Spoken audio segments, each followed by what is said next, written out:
ගෙදර කෙසෙල් කැනක් ගෙනාවම අන්තිමට ඉතුරු වෙන හොඳටම ඉදිලා පොත්ත කළු වෙලා පැණි බේරෙන කෙසෙල් ගෙඩියට ඔයා මොකද කරන්නේ?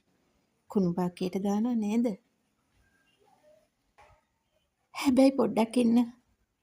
ඒ කැත වෙච්ච කෙසෙල් ගෙඩිය තමයි ඔයාගේ ඉරි තැල්ුණු දෙපා වලට සොබාදහමෙන් ලැබුණු වටිනාම රන්වන් ඖෂධය. ඉතින් වෙනදා වගේම ඉතාමත් ආදරෙන් පිළිගන්න ඔයාලව ආයුබෝවන් කියලා. නිකරුණේ අහක දාන කෙසෙල් ගෙඩියෙන් දෙපා සුවපත් කරන රන්වන් කෙසෙල් සත්කාරයක් ගැන අද අපි කතා කරමු. විලුඹ පැලිලා රළු වෙලා ඒක හින්දා ඔයා ආස කරන සෙරෙප්පු දෙක දාන ලැජ්ජයිද? සැලොන් ගිහින් දහස් ගණක් දීලා පෙඩිකියුර් කරන්න ඕනේ නැහැ. කෙසෙල් වල තියෙන විටමින් A සහ B කියන්නේ පෙබල ස්වභාවික මොයිස්චරයිසර් එකක්. මේකෙන් වෙන්නේ වේලිලා ඉරිතැලුණු ඔයාගේ විලුඹේ රළු ගතිය නැති කරලා ආපහු බබෙක්ගේ කකුල් වගේ සුසිනිදු කරන එකයි. ඔන්න එහෙනම් පුළුන් රොදක් වගේ දෙපා මොලොක් කරනේ රසවත් සත්කාරය. මේකට අවශ්‍ය දේවල් තමයි හොඳටම ඉදුණු පොත්ත කලවුණු කෙසෙල් ගෙඩියක්.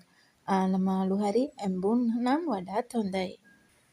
රන්වන් මීපැණි මේස හැන්දක් බැක්ටීරියා විනාශ කරලා තෙතමනය රඳවන්න. දෙහි බින්දු කීපයක් කළු පැල්ලම් යවලා පැහැපත් කරන්න. අපි දැන් කරන්නේ පළමුව දෙපා සූදානම් කිරීමයි. මේ සත්කාරය කරන්න කලින් මද රස්නේ වතුරෙන් කකුල් දෙක හොඳට සබන් ගාලා හොදලා තුවායකින් තෙත මාත්තු කරගන්න. පිරිසිදු හැම උඩ තමයි ප්‍රතිඵල වැඩි. දෙවනුව කරන්නේ රන්වන් ක්‍රීම් එක සකසා ගැනීමයි. අර පැණි බේරෙන කෙසෙල් ගෙඩිය පොඩි භාජනයකට දාලා හැන්දකින් හොඳටම පොඩි කරන්න. කිසිම කැටයක් නැතුව ස්මූත් ක්‍රීම් එකක් වගේ එන්න ඕන. දැන් මේකට මීපැණි හැන්දයි දෙහි බින්දු ටිකයි දාලා හොඳට කලවම් කරන්න. ඔයාලට සුවඳටම ආස හිතෙයි. දැන් කරන්න තියෙන්නේ ආලේප කරන්න.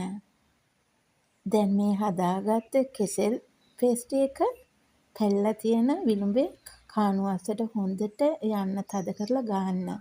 විලුඹේ විතරක් නෙමෙයි ඇඟිලි කරුවස්සෙත් ගන්න. ඊළඟට නම් තියෙන්නේ shopping bag රහස. බෙහෙත ගෑවට පස්සේ නිකන් ඉන්න එපා.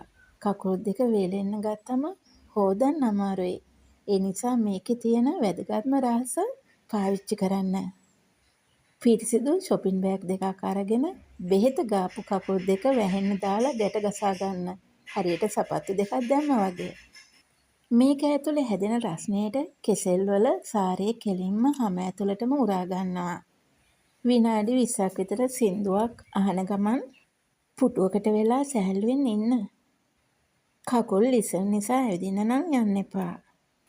ඊට පස්සේ බෑග් දෙක ගලවලා මද රස්නේ වතුරෙන් කකුල් සෝදලා දාන්න. ඇයි මේක ඔයාට විශේෂ වෙන්නේ? හොදලා අල්ලලා බලපු ගමන් ඔයාටම දැනේ කකුල් දෙක මල් පෙත්තක් වගේ සොෆ්ට් වෙලා කියලා. තෙල් වගේ ඇලෙන්නේ නැහැ. හරිම පිරිසිදුයි සුවඳයි. සල්ලි වලට ගන්න දෙයක් නෙවෙයිනේ. ගෙදර නිකරුණේ අහක දාන දෙයක් නිසා වියදමක් කොහෙත්ම නැහැ. අපි මේක කොච්චර කරන්න ඕනද? සතියේට දවස් දෙකක් විතර රැයට නිදා ගන්න කලින් මේක කරන්න. පවදාට ඔයා ආසම කරන ලස්සන සෙරෙප්පු දෙක දාගෙන ලැජ්ජ නැතුව කකුල් එළිය දාගෙන යන්න පුළුවන්. නිකරුණේ අහක දාන්න හදපු කෙසෙල් ගෙඩියෙන් මෙච්චර දෙයක් කරන්න පුළුවන් කියලා ඔයා හිතුවේම නෑ නේද? අදම කරලා බලන්න. මේ ලේසිම සහ ලාභම රහස ගැන නොදන්න යාළුවන්ට දැනගන්න ෂෙයා කරන්නකෝ.